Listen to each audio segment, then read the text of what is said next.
Bueno, y nos encontramos con el doctor Navarrete, que agradecemos mucho que nos haya aceptado la entrevista. Bueno, y vamos a comenzar. Ok, sí. Muchas gracias por la entrevista. Bien. ¿Qué se necesita considerar para que un producto proveniente de una planta medicinal pueda ser patentado? ¿Qué es? La patente puede ser en varios niveles. En realidad no se puede patentar un producto natural o una planta. Se puede patentar el uso o se puede patentar procesos, ¿sí? Y es el uso que no esté difundido que no sea del dominio público. Por ejemplo, si yo digo que el gordolobo es para la tos, yo no lo puedo patentar. ¿Por qué? Porque ya es de dominio público. Tiene que ser algo novedoso. O sea, por ejemplo, que al gordolobo le encuentre otra actividad que no sea la de para la tos, ¿sí? O un proceso, una forma de extraer algún compuesto, pero el proceso ni el producto natural. Puedo proteger el grupo de compuestos químicos, pero no al compuesto químico como tal, sino a sus propiedades. Okay. Los derechos de propiedad intelectual, patentes, ¿pueden aplicarse directamente hacia los seres vivos como plantas o animales?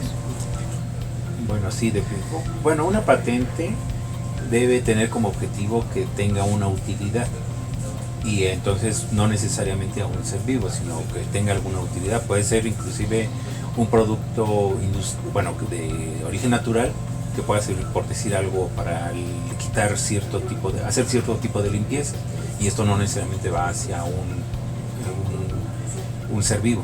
Ahora, refiriéndose a las plantas medicinales, sí, pero tiene que tener un uso comercial, si no tiene sentido hacer la patente. En un artículo publicado en el Phytotherapy Research en 2004, del cual usted tiene coautoría, titulado Neopharmacological Profile of Hydroalcohol Extract of Valeriana edulis, hace referencia al estudio de una planta denominada Valeriana edulis. Para realizar estos estudios, ¿fue necesaria la bioprospección de la Valeriana edulis proveniente de alguna región?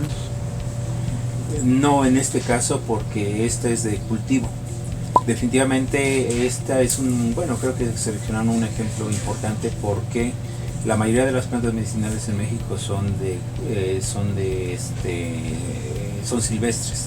No hay un cultivo, entonces sí se peligra mucho que se extinga la especie. En el caso particular de Valeriana, hubo una empresa que hizo el rescate, precisamente desde la biotecnología, cultivo de tejidos, después la propagación, y ahora se produce a nivel, en el campo, de manera industrial. Y no fue necesario hacer esta parte de bioprospección en particular para esa planta. Ya que este no es el caso, ¿tiene conocimiento de algún caso similar en el que se haya necesitado una bioprospección previa para acceder a la información o al permiso del uso e investigación de alguna planta? Sí, de hecho hay una comercialización indiscriminada de las plantas de México. Si ustedes vieran que son toneladas de plantas de México de origen silvestre que se exportan a muchas partes. Aquí tendríamos que ver varias cosas. O sea, yo creo que prohibir por prohibir no, regular sí, porque de otra manera nos estamos limitando. Un caso particular de una empresa farmacéutica que daba así apoyo a algunas comunidades indígenas, pues la comunidad dijo no, pero a la fecha, después de 30 años, las plantas siguen ahí, siguen siendo de su propiedad, pero no han tenido ningún beneficio.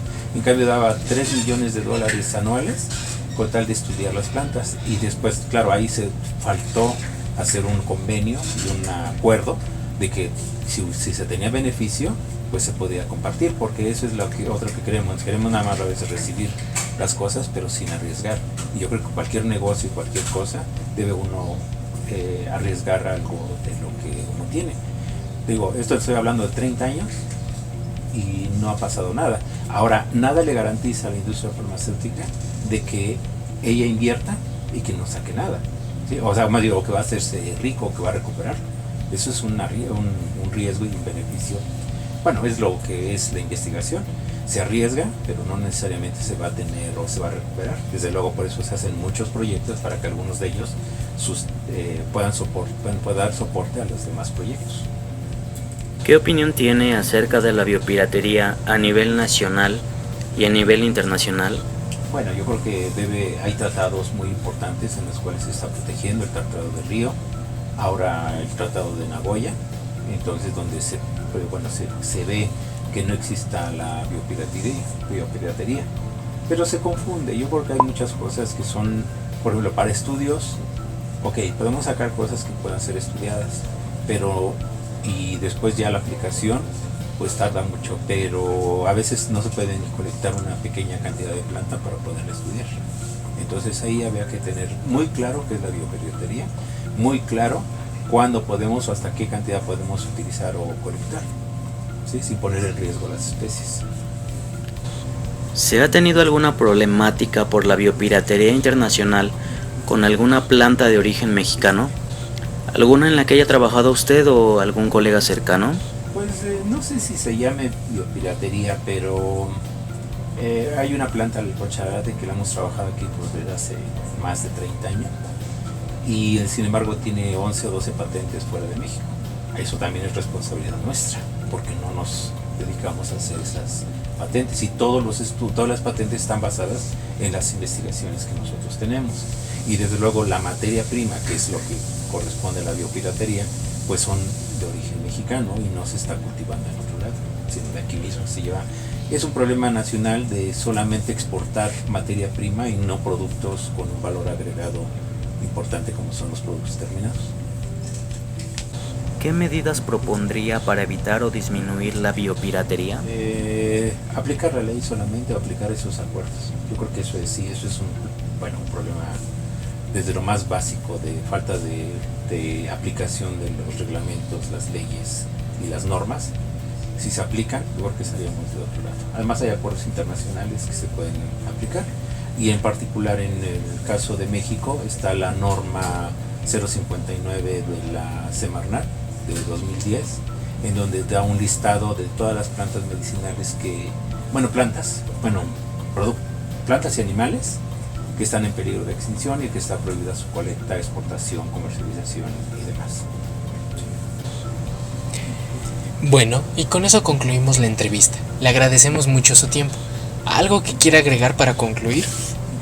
En el caso de productos naturales, se resolvería mucho esto, como cuando se inició la plática, de decir que si promovemos el cultivo de aquellas plantas medicinales con valor comercial, estaríamos hablando de otra cosa y no nos tendríamos que preocupar mucho por la biopiratería, porque entonces tendríamos lo suficiente para exportar las materias primas o productos no terminados.